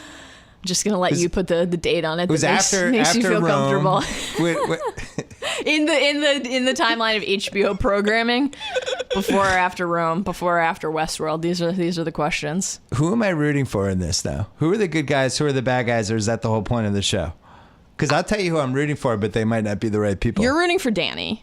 Well, obviously. You've always rooted for Danny. I've been riding with Team Danny from day one. You, like Ian McShane, think the show is just tits and dragons. No, that's not true. That's not true. There's plenty of places on cable to get nudity. I don't need it from Game of Thrones. But it's the end. It's the end dragons part that really makes it all work. I'm rooting for Jon. I think most people at this point are probably either rooting for Jon or Danny or a union between the two. And that's the question. What is A Song of Ice and Fire? That's the name of the book series. Is Jon ice and is Danny fire? Or is Jon, if he's a Stark and a Targaryen, Lyanna and Rhaegar's son, is he himself ice and fire? Is he the chosen one? We're or past are they the both? books, right? Yeah. And I mean, there's some stuff from the books that they have not done on the show and could in theory still do, but in almost every plot line we're beyond the books. So even George Martin is watching this not knowing what's going to happen. Well, I think What if George Martin read another book? Well, I mean, imagine He being him. basically, It's this is better. Well, no, I don't think it's better. I think it's probably devastating. Like, I think there's a reason we haven't gotten the 6th book yet, and I think it's because it's probably crippling to see something. Game of Thrones came out in 1996. 21 years ago, and You talked about this on Binge Mode. Yeah, I mean, he's like, it's because it's upsetting to me. It's like, I love Game of Thrones, the television show. I'm so glad that it's in our lives and that we're here consuming it and experiencing it in the moment. And I am thrilled that somebody is going to the Ryan finish Seacrest of the digital. story. Yeah, Exactly. But poor George, like, how can he bring himself to finish this book when somebody else is getting the chance to finish his story on their terms? That just must be debilitating and devastating. but didn't he sign off on that when he sold the TV rights? Yeah, I'm not saying it's a mystery how it happened. It just must be crippling. I don't know how you sit down and you write the rest of that story after that. Now, maybe he chooses to end it in a different way. I would not Yeah. be surprised by that. There are certainly so many more characters and plot lines, and even in the same plot lines, like just different intricacies and levels of specificity in the book, that it will be like a different enough experience regardless. Like, even if the end game is, John and Danny get married and sit on the throne together. That's not going to happen. I don't know. He can't get an erection anymore. He's fine. No, because he died and came back. But the one thing that they haven't covered, that's in episode 5. I think he's He fine. can't please people sexually anymore. The blood pumps where it needs to pump. Also, I don't know. He looks never forget pale. that he pleased Egret with his mouth, not with his tiny pecker. What? As Tormund calls it. The Lord's kiss in the cave? Oh, that's right. Come on. That's come on. That's a great Wow. episode of television. I didn't realize you worked this blue. I don't know what's happening here. I So know. Jon Snow is the odds-on favorite to be the champ at the end of this? I think Danny probably technically is. I mean, I think it seems to be like Vegas odds favor Cersei this season, and maybe Oh, no Danny way. Danny for the whole story. I don't think Cersei makes it more than like 3 or 4 episodes this year.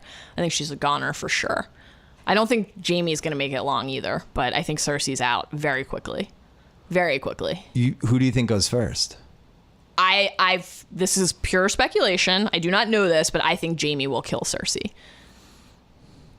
Wow, really? Yeah, there's a prophecy. Well, her prophecy from the show. Yeah. Beginning of season I 5. don't. You act like I can remember anything. Cold open, beginning of season 5 opens with a flashback. Young Cersei in the woods visits Maggie, the frog, woods witch, gets her prophecy about, will I marry the king? Will I marry the prince? No, you marry the king. How many children will we have? And that's where she hears the gold will be their crowns, gold will be their shrouds. This is what basically informs every decision she makes in life. This fear that her children will die, and the delicious irony of her characters that every decision she makes is aimed at preventing that, and in attempting to, subvert and avoid her fate, she fulfills the prophecy every step of the way.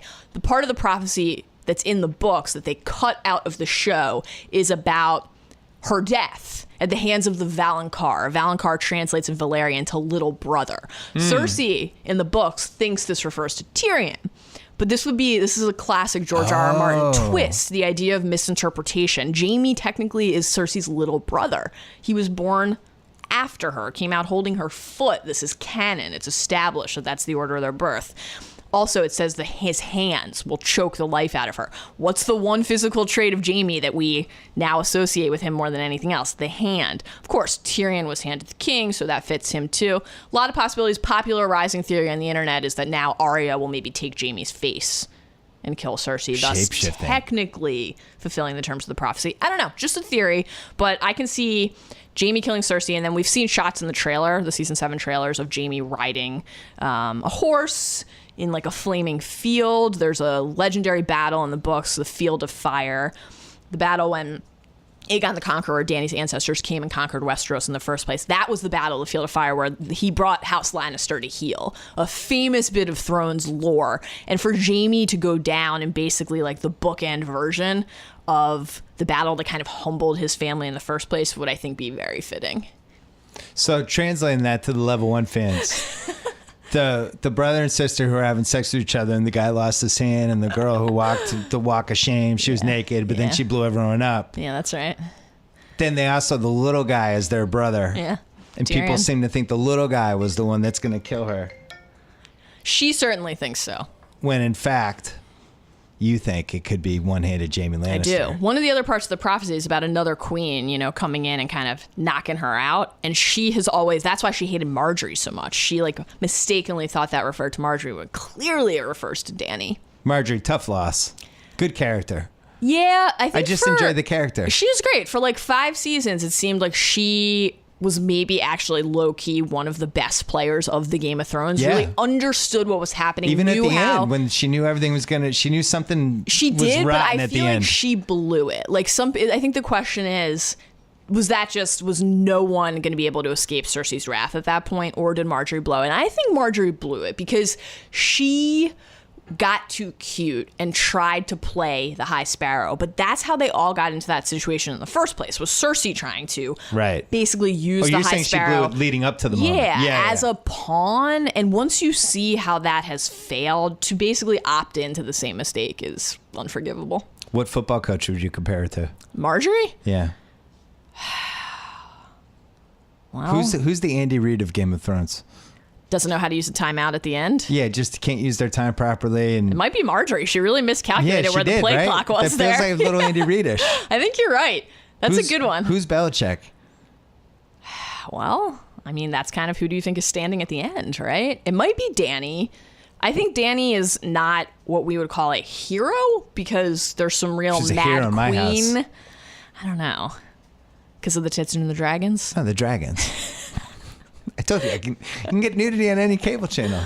The dragons, though, I can't get dragons anywhere else. It's true. She just keeps burning people, though, you know? Yeah, that's a problem. When Barristan Selmy was alive and with her, he literally just like basically said one thing to her over and over again. And it was like, your dad wanted to burn people a lot and it was bad. Don't do that. And then she just keeps doing that. It's her thing. Which is concerning to me. A lot of Mad Queen stuff. What stood out for you when you watched 60 Game of Thrones episodes in 6 weeks and took 13 pages of notes for each episode and almost had a nervous breakdown during the Binge Mode podcast? Great question.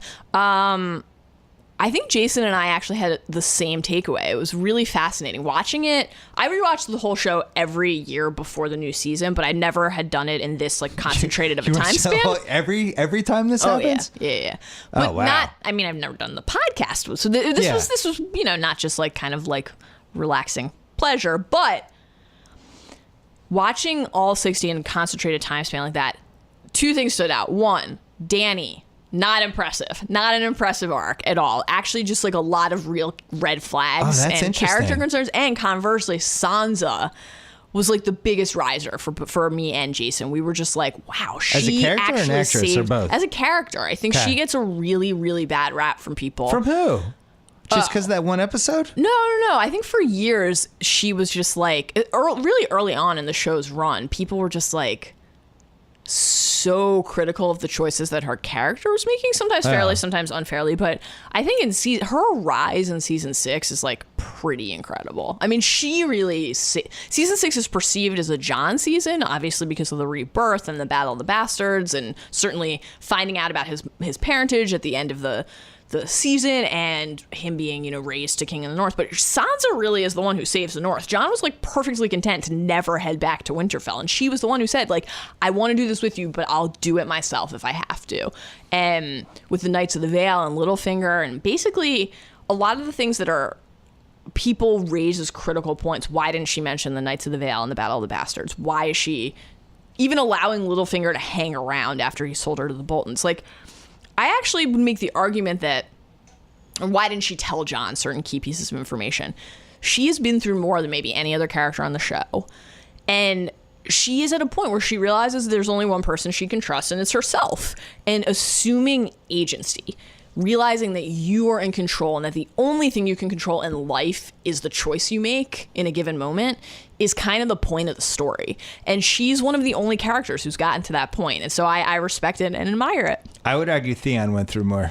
I mean, no one went through more than Sansa. Theon had a really tough go of it. Really tough go. I love the part. Losing his dick is a tough one. I love the part. Did he lose his balls too? I think was it the whole Franks and the Beans? I think all of it. Yeah, I think all of it. That's a rough one. When he's back with his sister Yara, and they've sailed across the Narrow Sea, and they're in the brothel in Volantis, and she's like trying to like get him to snap to, and she says, "I know you've had a rough couple of years," and he's like, "A rough couple of years." It was more than rough. Yeah, tough. I don't think Theon's going to be around for long either. Is one of your top 10 questions will never get answered? How does Theon go to the bathroom? Well, there are a lot of eunuchs on the show. Varys is a eunuch. All of the Unsullied are eunuchs. But they cut his dick off too. Well, yeah, but that's like true for numerous characters. Is that what happens with the eunuchs? You lose everything? Yeah. Is this Game of Thrones world or just general eunuch knowledge? It's a discussion point on the show. Danny and is it Danny and Missandei are talking about Grey Worm? Like that one guy, yeah. And they're wondering is it the pillar and the stones? So I don't know, but try not to think about it too much.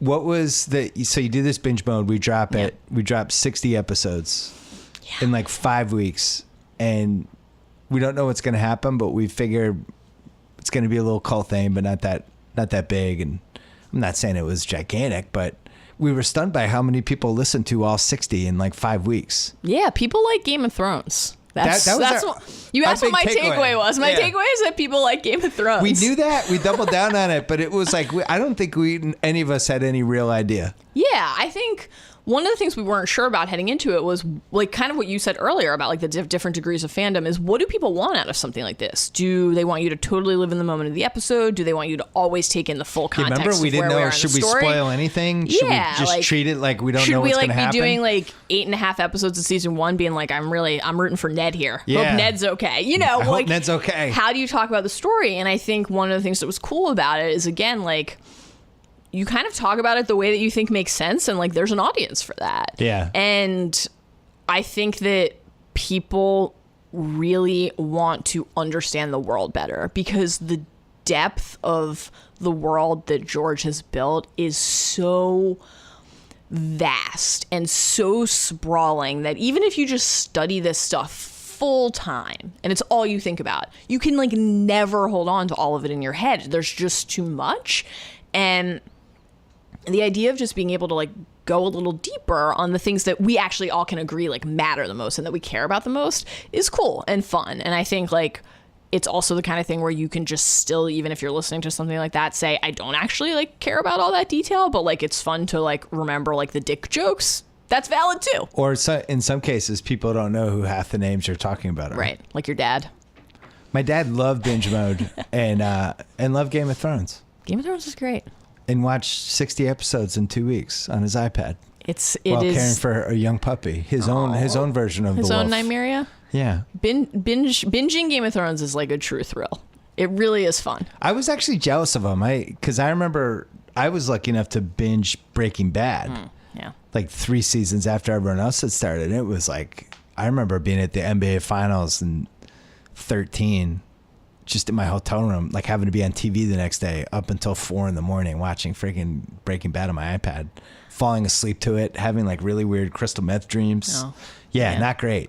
The worst part about binging a weird show like Game of Thrones or Breaking Bad is if you fall asleep as you're binging, because then it enters your... Oh, it penetrates it the enters your deep subconscious, sleep. for sure. I have Game of Thrones dreams constantly. Yeah. I woke up on Sunday morning before Talk to Thrones and I was having like a lucid dream where I was like trying to figure out every time Danny had like mentioned burning people, but I was definitely still asleep, but I was also clearly preoccupied by making sure I could recall that information if it came up, because I knew the episode name was Dragonstone and that it was going to be about her. Yeah, really gets in there. When is going to be the Oh Wow episode? What's your prediction? We only have 7. Yeah, it won't be the 7th. We only have 6 left, and that's not a lot. I mean, a couple of them are longer. Yeah. So I basically think it's safe to say any episode that's longer is going to have something like spectacular in it. But I think we maybe have like 1, max 2 quiet episodes left. What's the saddest death left? Non-animal.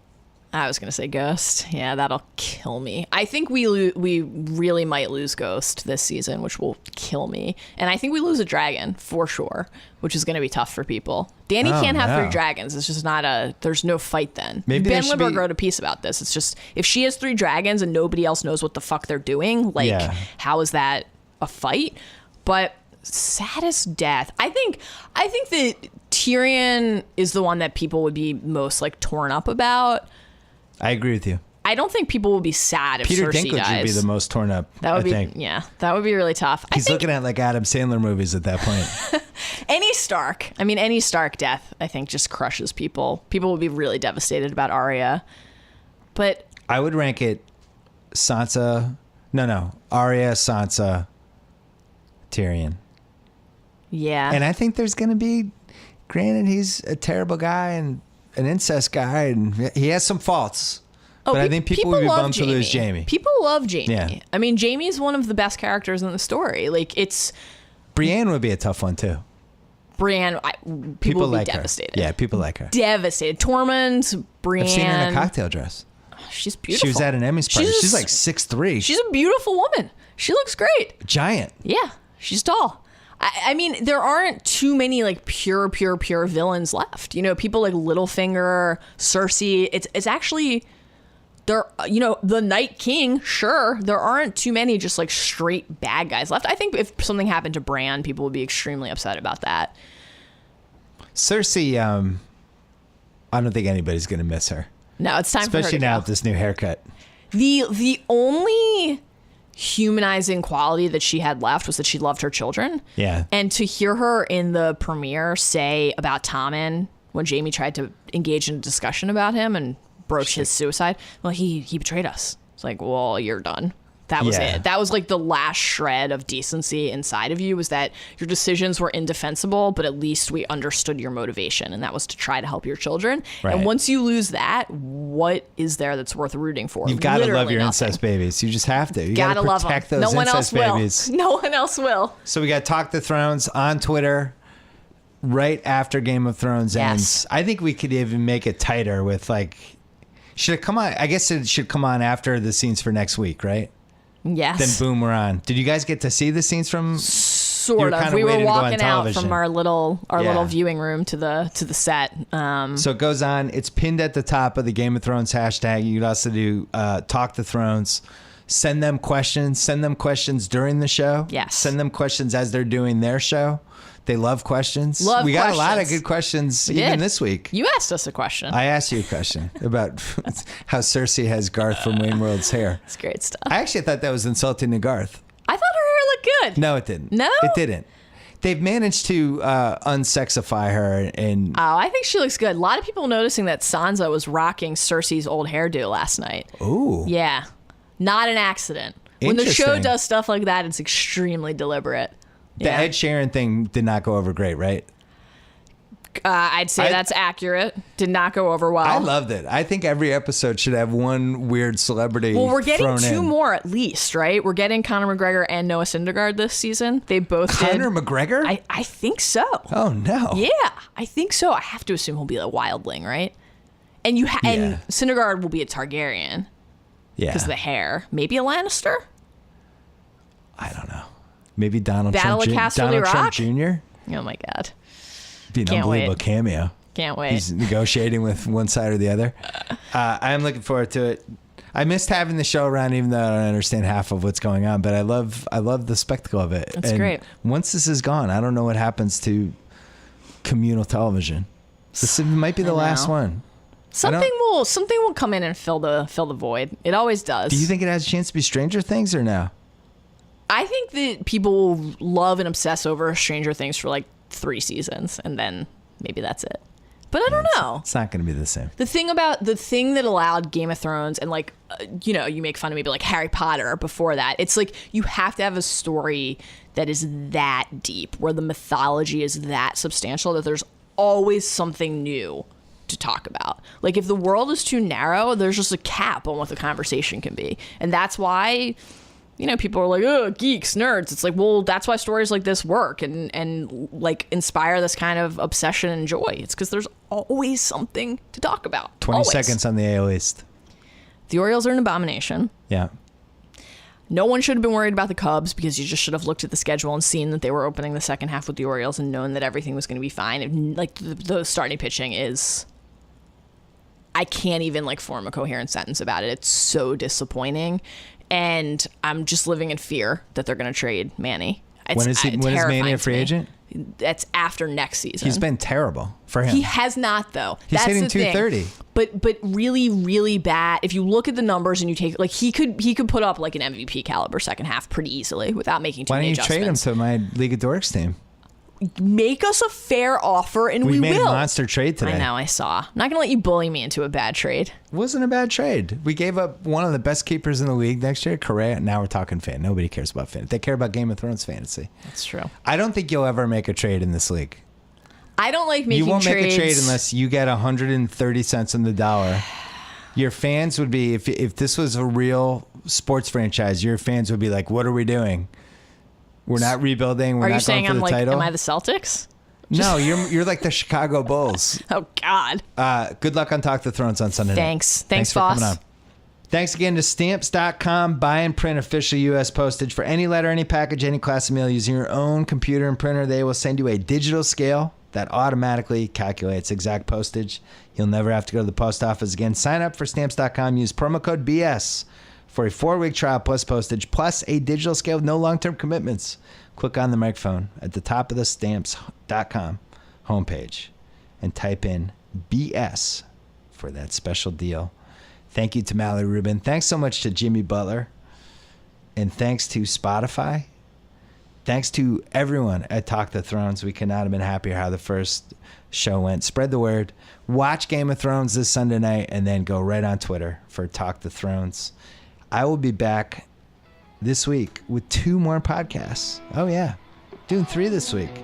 I don't know what the hell we're going to talk about, but we're doing 3 podcasts. Anyway, back on the BS podcast later in the week. Thanks for listening.